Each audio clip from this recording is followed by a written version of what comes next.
details for you tonight, right here on Weather Unfiltered. So glad you could join us. I'm Mike Bettis. I'm Alex Wilson here with our expert, Doug Knapp. It feels really good to be the bearer of good news. It does. And the break from the rain will be great. The break from the heat will be great. But this is early August. Come on, it's not going to last forever, is it? I mean, it's fall. Yeah. Fall is here. I would love to say it. I would love it. Wouldn't we love to see it? But we enjoy it while it lasts, right? You just say like youth, enjoy this weekend while you have it. Next area getting in on a soggy stretch is parts of the southeast. Same front, just a different place today. Yeah, so some areas, look at this forecast over the next several days.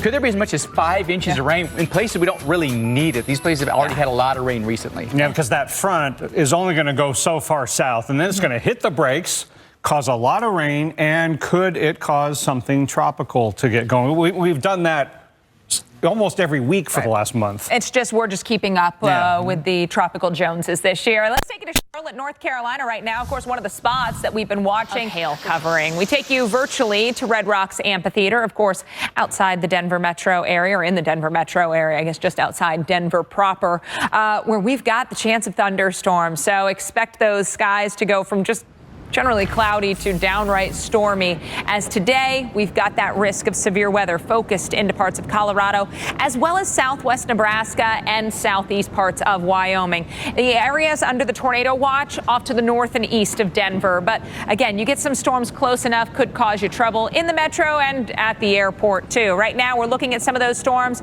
right along 25, also to the east of I-25 on the south side of Denver. There are a few severe warnings moving into an area where we've got a ton of available energy, so those storms get going, and they're going to be on the feisty side here over the next few hours. So we look at western Nebraska, we look at parts of Wyoming and northeastern Colorado. That's where we could see possible tornadoes, along with severe storms that bring us gusty winds and perhaps some more hail as well. Moving into the overnight hours, you can see our storms really do lose their punch. So parts of Nebraska and Kansas and South Dakota, you got some showers to start the day tomorrow, but really not looking at much in the way of strong storms. High pressure across sections of the southwest going to keep things rolling along it or around it. So as those disturbances move up and over that area of high pressure around that ridge, we're going to keep things kind of active in these areas. Not huge zones, not overwhelming risks of severe weather, but at least the chance of severe storms tomorrow for parts of eastern Colorado down through the panhandle of Texas. Remained unhealthy across sections of the upper Great Lakes,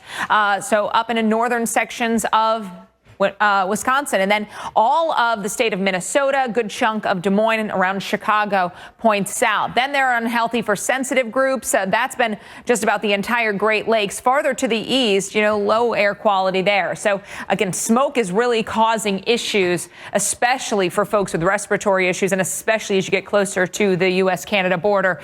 If you can, stay inside if possible. That's what you'd want to do. If you have to be out, use an N95 or P100 respirator. If you're driving, make sure Well, guys, I'm wearing a red shirt. Must mean one of two things. Either a hurricane's coming or we're playing the game. Either way, a hurricane hotline is involved. All right? I feel like this is a red shirt game. Alex is already sweating. The game hasn't even started yet. This game makes me, as an anxious human, this game is stressful. All right. But despite all that, this is a Weather Unfiltered favorite. And we've got to go back over the rules because now it's peak of season. We got to get our game faces on here. 5 questions that increase in intensity and points. Cat 1's worth 1, up to Cat 4 worth 4. But Cat 5, it's double, 10 points. So if you get sheared apart by your opponent in the first few rounds, you still have a chance to rapidly intensify. And of course, the funnest part is you can answer as soon as I start reading the question. But if you're wrong, the opponent gets the points. And I only can hear the answer if it's spoken into the mouthpiece. Oh, and by the way, we're doing best 2 out of 3 tonight. Okay. All right. Game on. So, Cat 1 question. Among the hurricane basins, Central Pacific, East Pacific, and Atlantic, so far this year, which one has had no hurricanes? The Atlantic. The Atlantic is correct. I'm actually glad I didn't answer because I was banking on most. See, they figured me out. They know how I can be. It was smart to wait. Never mind. All right, Cat 2 question. The average date of the first Atlantic named storm is June 20th, and for the third storm, it's August 3rd. So we're kind of on pace, right, with 3 storms so far this year. The average date of the first Atlantic hurricane is July 11th, August 11th, September 11th, or October 11th? September 11th. No, it is actually August 11th. Dang. I didn't even remember the can't read question the anymore. question. I know, I thought and then that I was was cheating. like, I think he's supposed to stop, but then I remembered that I don't remember the question. I got a little into the question. I should have sweating. stopped. That's okay. Anyway, Mike, you still get the My points. strategy is always let Alex implode. That's just my strategy. Every single Cat time. three question. Every single time. All right, one of the names on this year's Atlantic list could maybe have been retired after 2019 when it dumped 44 inches of rain in Texas, the fourth most ever in that state. 5 people died in flooding. In 2019, was that Umberto, Imelda, or Jerry? Imelda. Yes, the game's tied 3-3. Thank you. The ice storm. Yeah. All right, Always Cat the 4 ice storm. question. The most recent major hurricane to make landfall anywhere on the U.S. East Coast, north of Florida.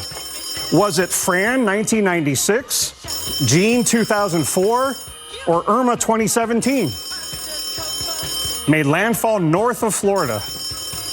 Fran, Jeanne, or Irma? Major. Yes. Now, Irma hit the keys. Fran. It was Fran. North Carolina? Yep. Okay. Yep. All right, Cat 5 question. This will I wasn't decide even it. born then. Okay, 2004, busy hurricane season. There were 0 named storms in the Atlantic Basin in June and July. But on this date, August 1, 2004, the first storm of the year formed off the coast of South Carolina, became a major hurricane just a few days later. What was its name? The first What year? named storm of 2004. I wasn't alive then either. It was the A storm. And it's one of your guys' names. Alex. That's right. Game 2 is coming up in 1 hour.